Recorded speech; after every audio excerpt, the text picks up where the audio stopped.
Hello, beautiful people. Welcome to Japada, a showcase of Nigeria's best and brightest.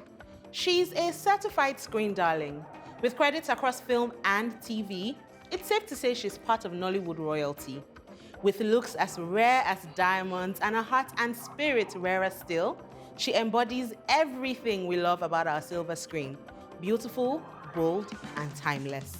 Catch it all right here on Japada.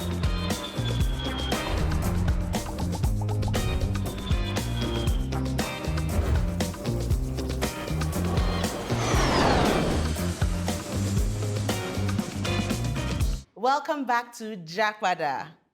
King of boys, tinsel, man of God, multiple awards, and a Best Actress nod in 2022 and 2023 for her works on the remake of the classic Rattlesnake and Man of God.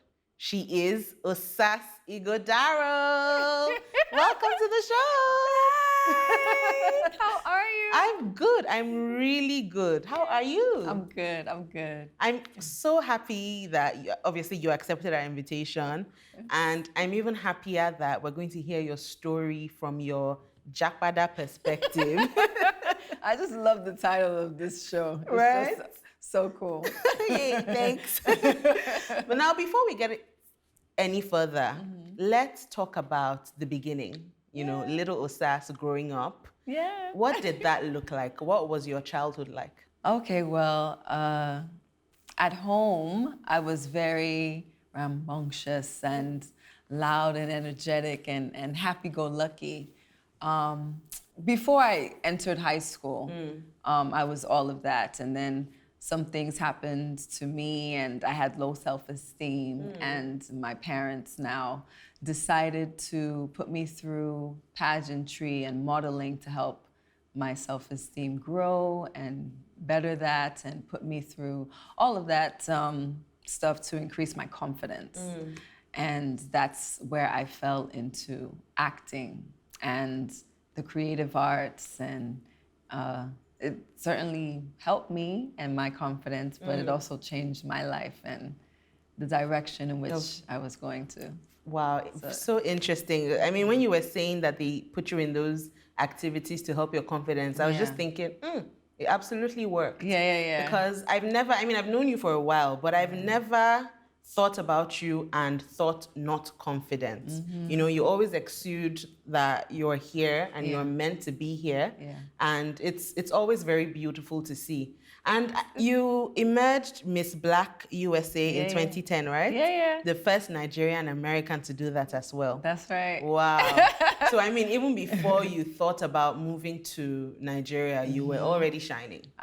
We thank God, I think it's the Niger blood and energy and all of that. I mean, I grew up in a Nigerian household. It was in the Bronx, New York, born and raised in Bronx, New York, but it was very Niger inside the house. Like you know how to respect your elders, you know how to behave yourself, you have the culture, you know, especially in the food as well.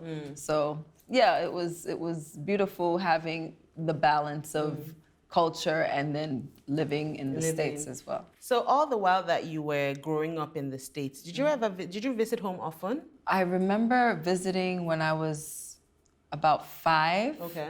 I remember, I have the craziest memories.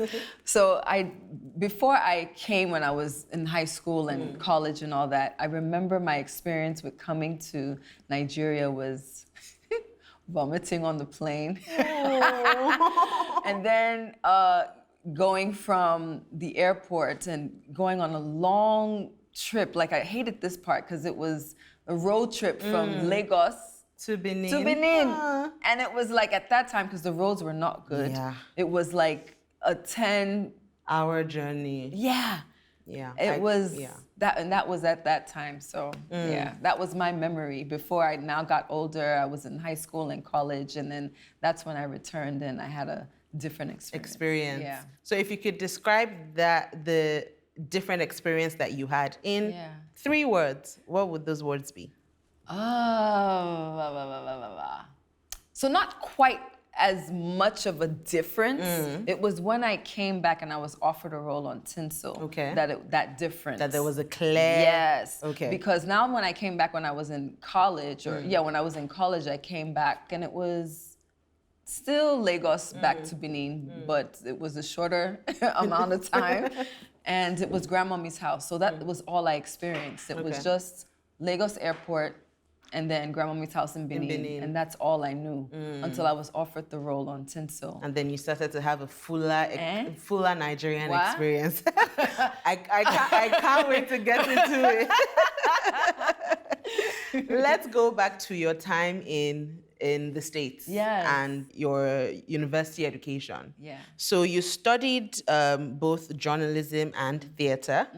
Why did you decide to pursue both? Why didn't you, at the time, just pick a lane and decide that that's what you were going to study? I think discovery as well. I wanted to see where my passion was, where I felt I could succeed in. And I feel that I'm a multifaceted person. So I'm like, I can do this, and I can do this, and I can do this. So I minored in theater, minored in entrepreneurship, and then I majored in broadcast journalism. 2 minors. Yeah. That Niger spirit's in there, that hustle spirit. So I'm like, okay, I can do this because I also want to be a businesswoman. I feel I can, be a broadcast journalist, but then I love to act and I love performing. And I just felt that, these are the formative years to learn and see what it is that you want to do. And so I just used college years to really focus on that. And I mean, what better time than those years, right? Yeah. Now, I know you started your acting career in the US. I remember seeing your scene in Cadillac Records in particular, that cute scene outside of the record store. What was it like working as a Black actress in America? It was, I'm not going to say tough, but certainly just even till today, it's always a journey and you have to stick with it. I just had the faith that I was going to make it and I was going to make my family proud because I begged them, please let me pursue this acting. So I didn't have any choice but to make sure that I did something and I succeeded in it in some shape, way, or form. So particularly that role, I think I went on maybe 10 to 15 auditions before I got that audition. And I don't know what it was. It was my energy that day that I'm like, I'm gonna book this role. Nobody's gonna tell me that this role is not mine. So I went in and it was a very energetic and fun audition. And I was just like, I'm just gonna throw whatever craziness that I may think I have. But I just went in and I said, this is my role. And I think that came off to them and they booked me for that part. Fantastic. Yeah. It was a beautiful thing. But you hear a lot of no's. And it gets tiring and you get to a point where, do I still want to continue doing this? Until you get that yes. And I think at that point for Cadillac Records, it was so many no's until that one yes. And then I realized I'm in a room full of Black African American or Caribbean American, different, shades of Black women in many audition rooms. What am I gonna do to differentiate myself? How am I gonna set myself out of the box? Because we all look alike. At least when they call me in for auditions, we all look, similar, So I'm like, okay, maybe if I do a pageant, and that was the business mind coming in. Like, maybe if I do a pageant and I win that pageant, they will call me in for different roles and it would not be for, okay, we saw you on a cattle list, we're calling you in, but because you're Miss Black USA, we want you for this role. So yeah, it was a business-minded move for me to do a pageant. I wouldn't say that I'm a pageant girl. I'm a businesswoman that liked pageants, and pageants helped me with my confidence. But at that time, when I did Miss Black USA, I did it as a business move for my career. Interesting. Yeah. Very interesting. I'm like, I need to, like, we all look alike. We all are doing the same auditions. I need to set myself apart. That's it. So that was the reason why. Why you did that. God had another plan with me doing that. There was just so many different doors that opened after that. Yeah. Including Japada. Right? Now that is the door I absolutely want to get into. Yes. Now I know one of the yeses, I would consider it one of the more significant yeses you got in your career, Tinsel, Yes. because it opened the door to you pursuing a career here in Nollywood. Yeah. How did that come about? When did the thought of moving back to Nigeria, when did the possibility even cross your mind for the first time that I can move back to Nigeria and I can pursue a career there? Okay. So I was going to answer this question one way, but then it just popped in my mind that I had a foresight when I came back to Nigeria when I was in college and I came to Grandmommy's house. Now that road trip, that's so crazy. That road trip from Benin back to Lagos. Yeah. I remember seeing a billboard. That billboard was of Genevieve Nnaji. And I just remember seeing her and saying, I can do this. She's speaking English. They have accents, but it doesn't matter. They're speaking English. I can do this. I had the mindset of, oh, I can't work in Nollywood. For me, I've always wanted to be an actress, a worldwide actress. Working in Nollywood, working in Hollywood, even Bollywood, working in whatever wood, you get?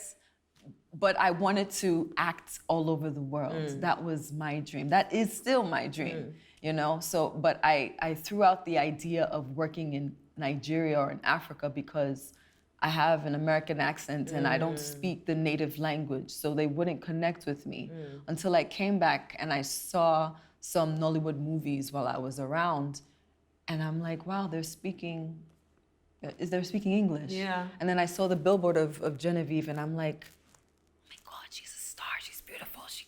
She's amazing. Like, that can be me. I could do this, you know? So that was the first time that I realized that I could be a part of Nollywood in some shape, way, or form. It was just a thought. And then I, forgot about it. But it stayed somewhere at the back it must have of your mind. It must have, because after I now did Miss Black USA, I was finishing my master's degree in fine arts at the Actors Studio. And my auntie, who lived in Abuja, was in New York visiting and doing shopping and everything. She's like, oh, come and shop with me today and let's, hang out. So I was hanging out with her, and she was there with her her party planner as well and her friend, and they were just talking, okay, yeah, you're Miss Black USA, you're an actor, okay, good. What was your plan now that you're graduating?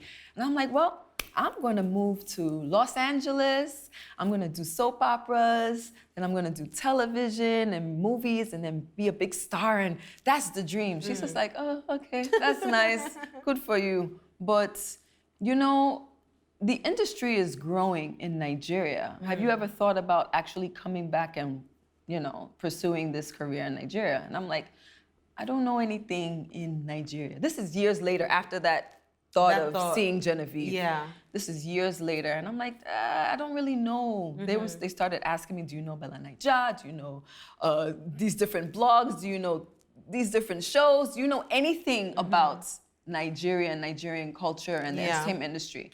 I'm like, I don't. But my dream right now is to be in a soap opera. That's all I just knew.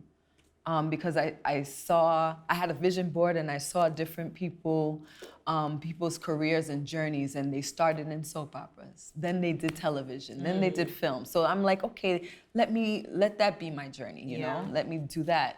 And so she said, actually, I've been seeing advertisements on television for auditions for a show called Tinsel. I'm like, she's like, do you know what? I'm like, I don't know what's Tinsel? No, the Christmas tree? Like, what's that? She's like, no, it's one of the biggest, if not the biggest soap opera in Africa, She's like, her friend just so happened to go to the same church as one of the actors on Tinsel. So she's like, okay, since they're advertising, let's find out if maybe you can audition. And I'm like, well, I've always wanted to work on the motherland.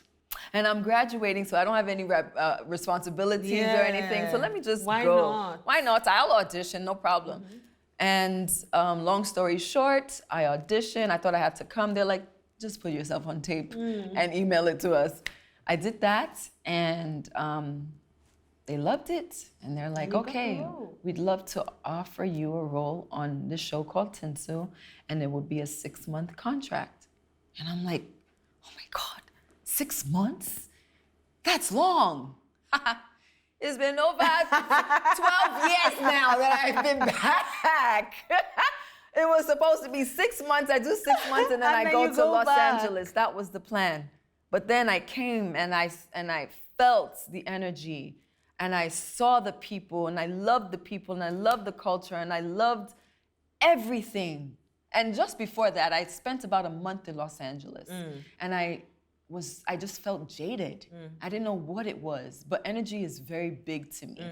I just knew that I knew that I wasn't supposed to live and stay in New York. That I've always known. I don't know why, but I've always known that I wasn't supposed to stay in New York or even in the States. And then I now come to Nigeria and I've been here for over 12 years. Wow. Yeah. Clearly the difference in energy between the States, Los Angeles, and Nigeria was miles apart. I love it. Yeah. I'm really curious to know what exactly you experienced after your 6-month stint with Tinsel that made you stay. But we'll get to that in a minute. A lot of things. Right now, I want us to play a game. I love games. You love games. I can see. This one is really fun. I think it'll be more fun for me. Okay. So this one is called Niger Slanger. Right? It'll be more fun for me, right? I'm just apologizing now for falling hands all over the place. Okay. So now we're gonna test the Nigerian and Edo baby in you. So I'm gonna give you a slang, and all I need is a translation, a meaning. Okay. I trust you. I have faith in you. Okay. Come on, you got this. Let's do this. What is the meaning of basbos? You're giving them slap here, slap there, give it, give me, yes. Right? To give. I knew you got this. Yes. Come on. What about steez? It's just swagger, baby. Hey. You gotta give them some steez. Hey. Yeah. But steez is not Niger. And we'll take it. We'll own it. Yeah. What does abobi mean? Abobi.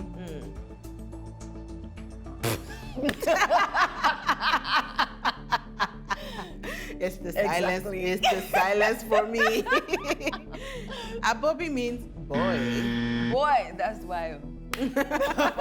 Single Pringle. What about Bani?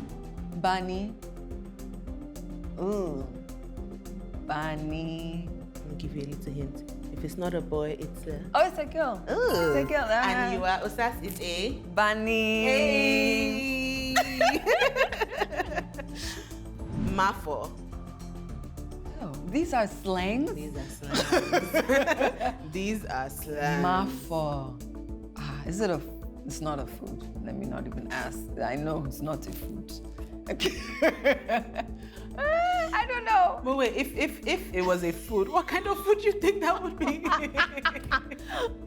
Probably puff or something. I don't know.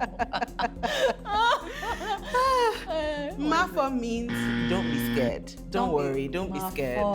Mafo. Okay. Yeah. Aza. These are not slangs. You know this one, Osas. Send your Aza. Your account? Yes! Yes! I like that one. Send your answer. I love it. This one. Bumpy. Bumpy. I like that. Bongbi. Bumpy. What does it mean? This or that. I don't know. Oh, look at the way you said it, like you knew. You have to give them confidence, even if you're wrong. Love it. It means calm down. Bumpy. How would you use that in a sentence? Man, bumpy now. Bumpy. You took bumpy.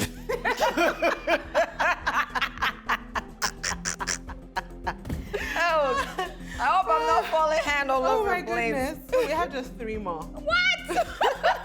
Feels like 10, right? Yes. What does it mean to ja? To ja? Yeah. Okay. To stay? To go? Yes. To go! Duh! Yes. To go! I like the way you broke it down in your Yes, head. I'm I like, saw it. wait, Okay, guys. Japada. Yes. Chana. Chana. Chana. Chana. Is this like nothing do me? Chana. Pretty? Close. Close. I don't know. That was close enough. Fresh. I was gonna say swag, but okay. I mean, that was close enough. And finally, coco. What's the coco? What's the info? What's the Yeah. Give me the cocoa, baby. You didn't do too badly. I did bad. But I'm trying. Now I know.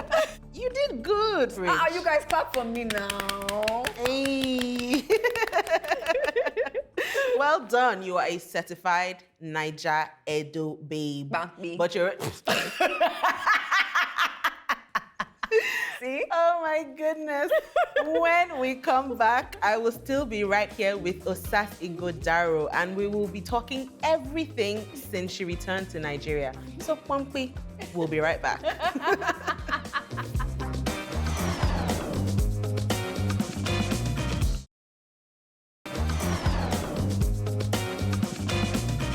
Welcome back to Japada. I'm still here with the stunning Osas Ighodaro, and we are having a really, really good time. A really good time. Yeah. Now, let's talk about the 6 months that you spent shooting Tinsel and what you experienced, because I find it very interesting that when you returned, you were returning essentially to work. You know, it was about a job, and you were going to do your time, and you were going to go back home. Yeah. But 6 months went by, and like you said, it's been 12 years. Yeah. What exactly did you experience in that time that made you stay?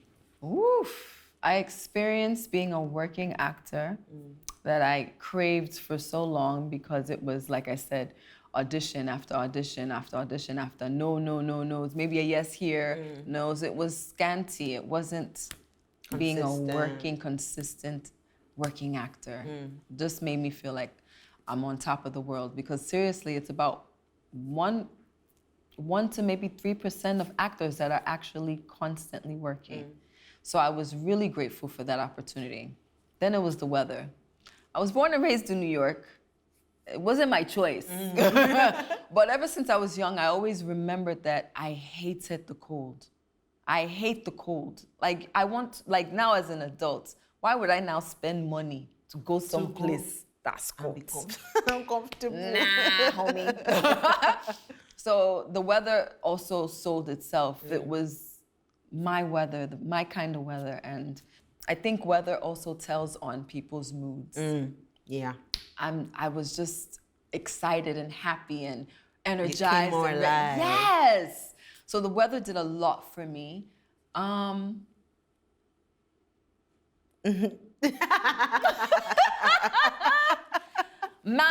as well. Man also kept me here.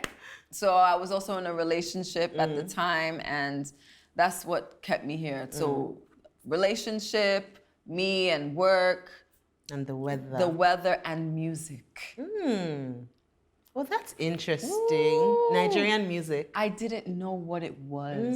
I didn't know what it was until I moved to Nigeria, and I was just hearing different music, and I was hearing Afrobeat. Let me just say that. I was hearing Afrobeats, and I'm just like, this is incredible. I remember listening to some songs and getting goosebumps, and I'm like, what is this?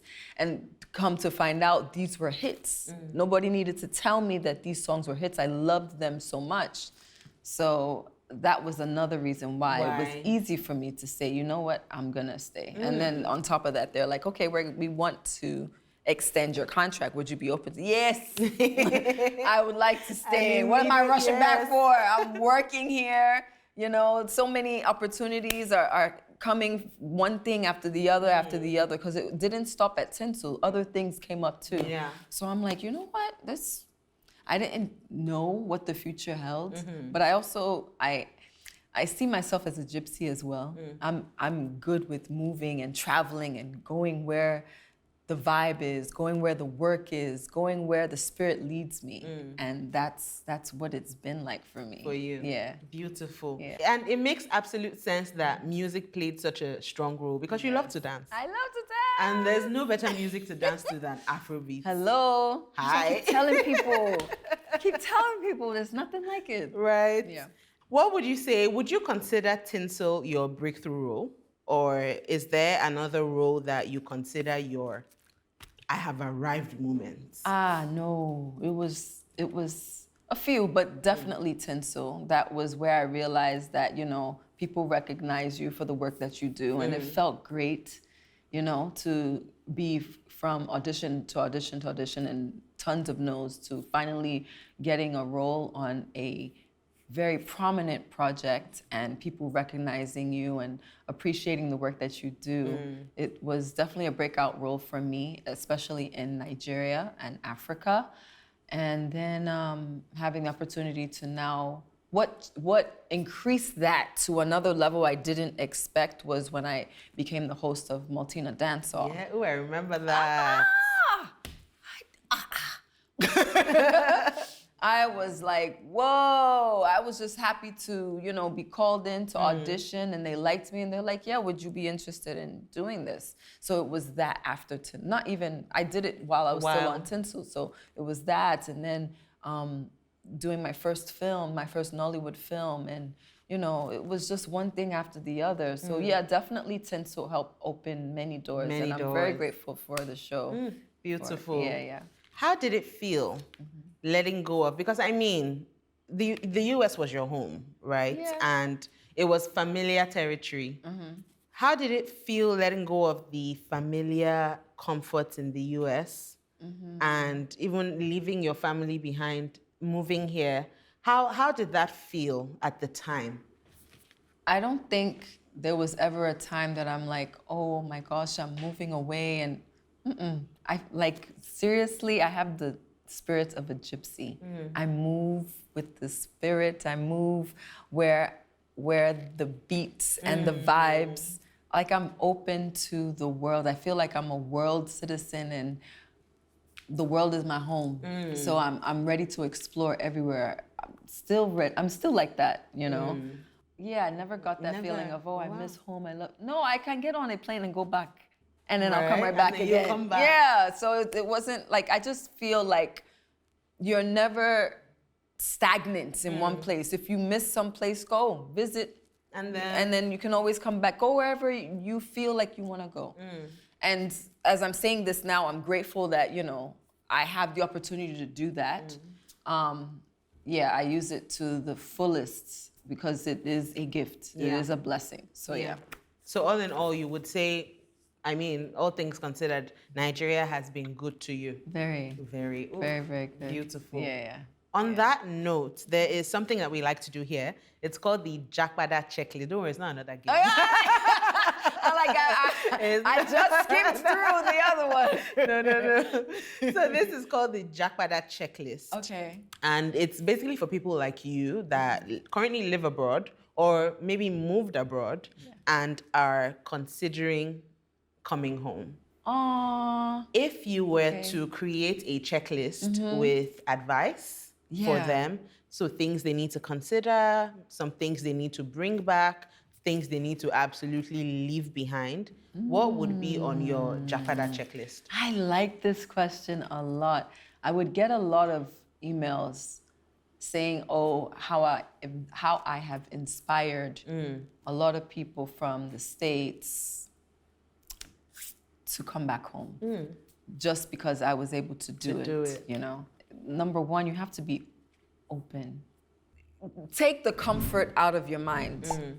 Like if you have the expectations that it's going to be like the abroad, in some sense, it can be, but come open-minded, come ready to explore, ready to experience.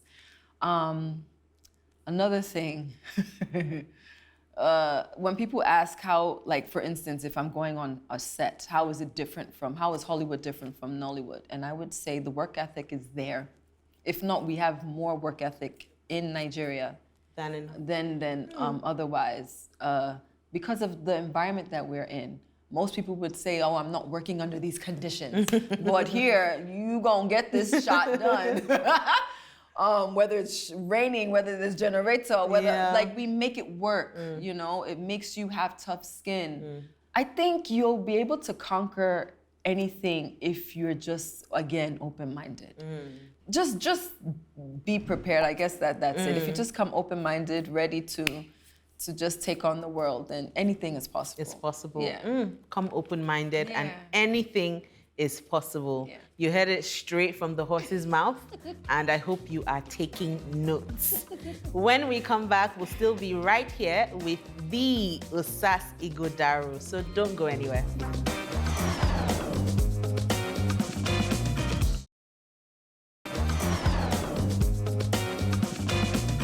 Welcome back to Japada. We still have here with us Osas. Yay! Now you are unarguably one of the most sought-after actresses in Nollywood.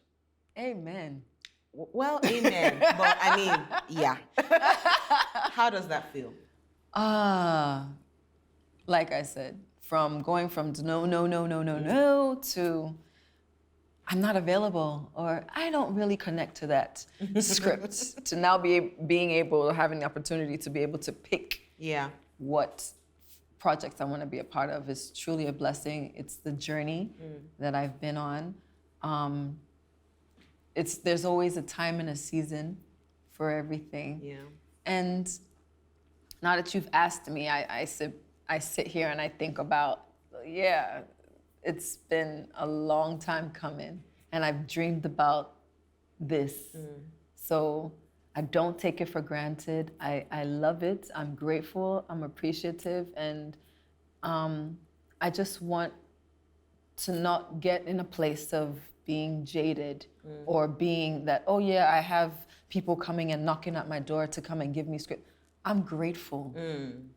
There will never be a point where I get complacent. No, I'm grateful. Always. Always, always grateful, because there was a time where it wasn't like this. You know, I was pleading, begging, praying for a chance. So every chance I get, I'm gonna put my all. Yeah. And yeah, I'm just grateful. Yeah, because I was gonna say you put in the work. Yeah. And you get rewarded for it, which is a beautiful thing. Thank you, boo. Beautiful. Thank you, boo. Now, when you think about Nollywood Yeah. and the strides that she can attain and the impact that she can have globally, what does that look like? The passion. That's it. It's Nigeria, it's Nollywood, it's us to the world. That is what I want to continue, to preach. Yeah. If me and my status and my career and, you know, my craft can help elevate Nollywood, then I will be that person to do it. It's beautiful to see where Nollywood was just 10, 15 years ago, to seeing that people are, you know, watching our stuff all over the world and appreciating it. There was a time when, you know, I was working in Nollywood and people at home didn't or could not see my work. They're like, you've left, but we can't see anything. What are you really working? Doing? What are you doing? until there was a point where, you know, the whole world had the opportunity to see our work and appreciate it and love it and like it and want more, you know? It's a beautiful place. It's really a beautiful place to be. I'm really proud to be one of the advocates of Nollywood and, you know, pushing our narrative. It makes me proud, and I'm just so excited to see how we're growing and see where we're going. It's truly beautiful. It is. It really is. Yeah. It really is. But I'm outside of Nollywood, because you are very, like you said, you're very multifaceted. Yeah. And you are more than just Osas the actress. So for instance, you run a foundation, and Joyful Joy Foundation, and you've been doing this for a while now. Yeah. Because I remember your first events, and I think I was there. I think I remember that very well, the comedy events, Yes, right? yes. So you've been at this for a while, and I know that this was inspired by your late sister. Yes. May her soul rest in peace. Amen. What has that journey been like all these years, you know, running a foundation, leaning into your philanthropic side, and I mean, just giving back in that way? Well, ever since I was young, I always knew as well that I liked helping people. Helping people really got me going. I was part of volunteer groups when I was growing up, and, you know, we'll plant trees and paint walls, and I would read to kids, and that was always inside of me, and that was always something that I exercised until, you know, I now did the pageant, and when I did the pageant, we needed something that you stood for, a platform. What was your platform? And my platform was malaria awareness. And I didn't know much about malaria until my sister passed away from it. And after I did the pageant, you know, you hold the title for a year, and then that's it. You move on or whatever. Yeah. But I didn't want that to just be a year of, you know, having malaria awareness. So I now created the foundation, and I created the foundation a year before I moved to Nigeria. So we put the foundation together. We had a big event in New York. Yeah. And then I now moved to Nigeria a year later, and we launched in Nigeria as well. So going to different communities has been so fulfilling. There was one community that we went to where, because my sister was pregnant when she passed away, and she had malaria. We went to a marketplace. We did a pop-up in a marketplace outreach. And we gave out bed nets, we had free malaria testing and all of that. There was a woman that came in. She looked like, maybe she was like 8 months and 3.5 weeks pregnant. She looked like she was far gone. Yeah, she looked like she was about to give birth. And she was, I think she just came from the village at that time and was like, okay, what are you guys doing here?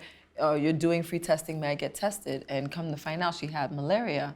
So she was pretty much the prototype of the reason why we were here.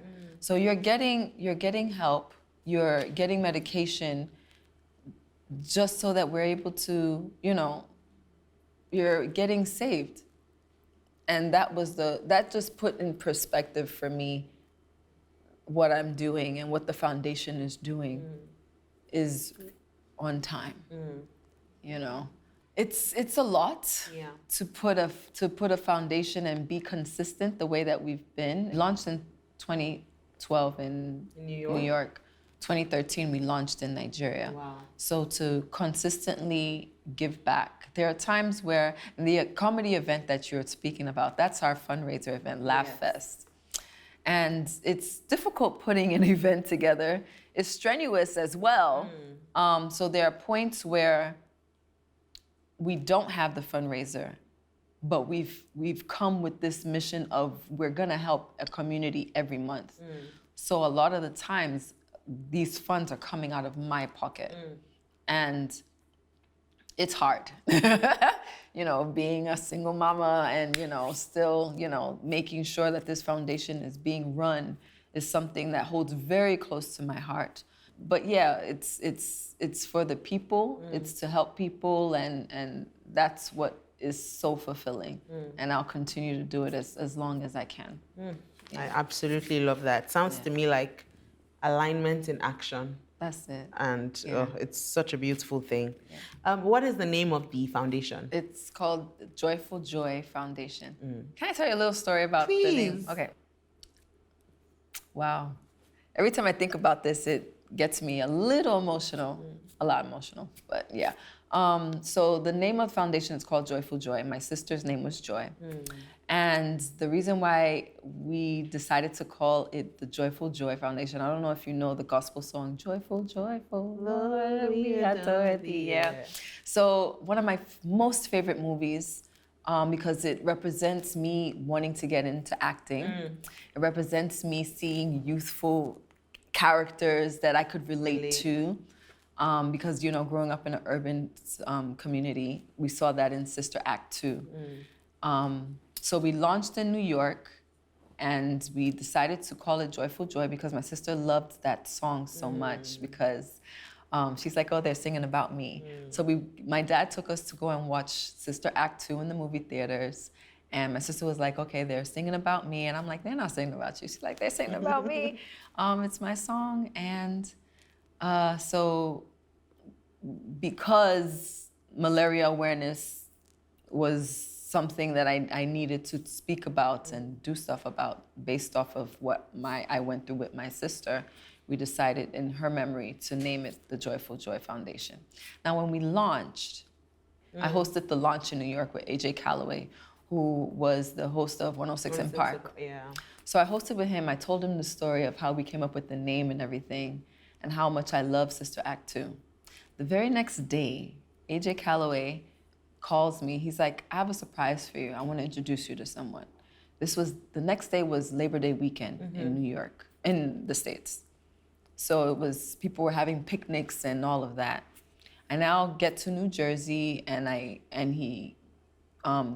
we go to someone's house. It wasn't someone's house. It was someone's mansion.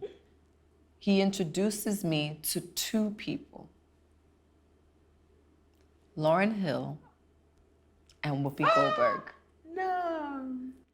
I couldn't take pictures with Lauryn, but I took pictures with Whoopi Goldberg and her Oscar. And it was the most fulfilling, amazing experience, full circle experience, just because I now told him that story of Sister Act 2. Yeah, and how it inspired. It inspired and then you were having me meet the Whoopi Goldberg and Lauryn Hill.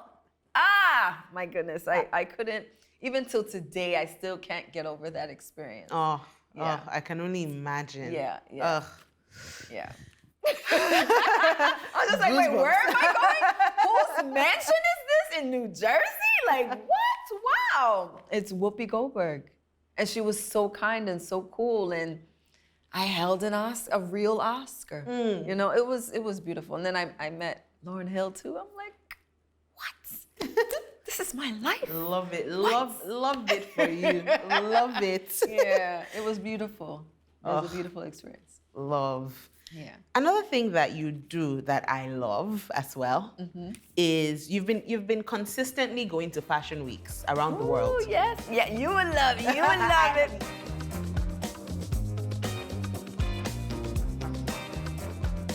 I like to call her Mimi Made in Nigeria. And speaking of made in Nigeria, what I love even more is probably 98% of the time, or maybe even 100%, you're wearing outfits by Nigerian designers or African designers made in Nigeria and made in Africa. Yes. Is that a deliberate thing? It has to be. Why? It must too. I said our mission is to take our culture to the world stage. And, you know, growing up in New York, I'm grateful for being a New Yorker. Us New Yorkers, we have that bass boost. Nobody could tell us. It's just clicking to me that you are a combination of New York and Lagos. That's a lethal combination in the best ways. Yes, it's lethal, and I'm proud of it. But yeah, you just have to showcase the swag. And what better place to showcase our swag? There are many places, but one of the best is fashion, through fashion. And I love fashion, and I've come into my own of appreciating fashion even more since moving to Nigeria and getting the opportunity to explore it in a beautiful way. And I think it's one of my duties, you know, to bring Nigerian fashion to the world. Stage. Yeah. I like that you take it as a duty. Because that means you take it seriously. Absolutely. Absolutely. If you could tell a young Osas that was just at the verge of returning when she first booked that role on Tinsel. Yeah. If you could speak to her in her moments of doubts, whatever they might have been, and I mean, by doing this, you by extension will be speaking to young Nigerian boys and girls around the world that are probably flirting with the idea of coming back home as a performer. Yeah. What would you say? Breathe. Pray. Go. That's so eat, pray, love. Breathe, pray, go. I think also it's not just because I'm a gypsy, but I just have faith.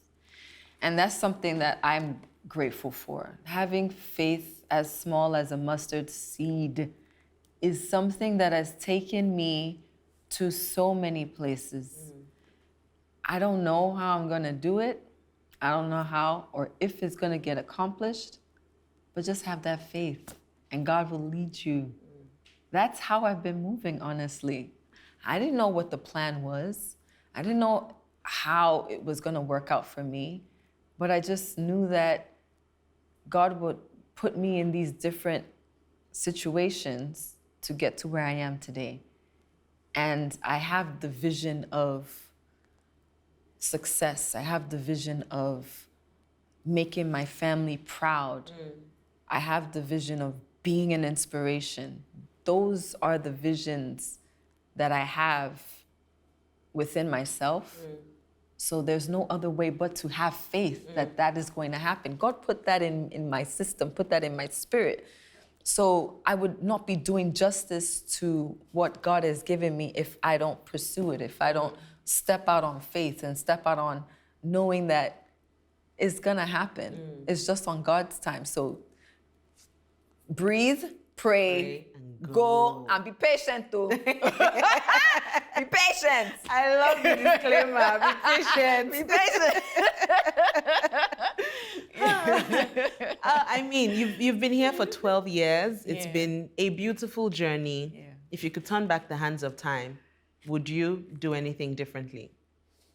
Would you come back a little earlier, come back a little later? No. No. Just the way it's been. Yeah. It happened the way it was supposed to. Yeah. Love.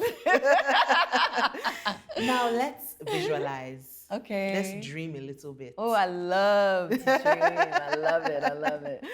I mean, we all dream of a great Nigeria. Yes. But I want to know what that dream looks like for you. If you were to describe your Nigerian dream, what would that be? Nigeria, our beautiful country. A Nigeria that is free. A Nigeria that is proud. A Nigeria that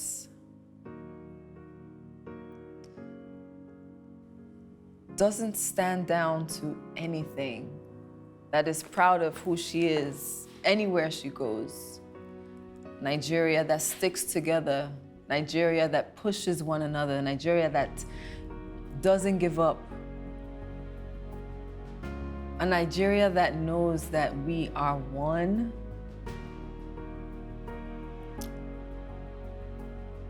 We just have to keep going. I like to speak in a way that Nigeria is beautiful. There are people that say, oh, I didn't know this was Nigeria. Yes, it is Nigeria. We can be beautiful. We can be bold. We can. You just have to believe and stick together because Nigeria will be great. Nigeria will be great. On that note, mic drop. Oh, cue card drop. It's been a delight, honestly. I knew it would be, and it has exceeded my expectations. Thank you for sharing. Thank you for being so open, and thank you for being giving of your story. I know that it would inspire so many Nigerians out there, and hopefully we start to see a lot more of them. Japada. Japada Is what we want. Thank you for coming, Osas. Thank you so much for having me. Thank you. I could not be here. Through it. We must come. We must stick together. Yes. Fantastic. Stunning, gracious, talented, generous. Honestly, I could go on and on and on. A woman who searched within and knew home was where her wings could soar and her dreams could take shape. It's never just a day's work. It's the belief that you have a part to play in impacting lives and touching hearts through your God-given gifts. I'm Mimi Onolaja, and as always, this has been Japada.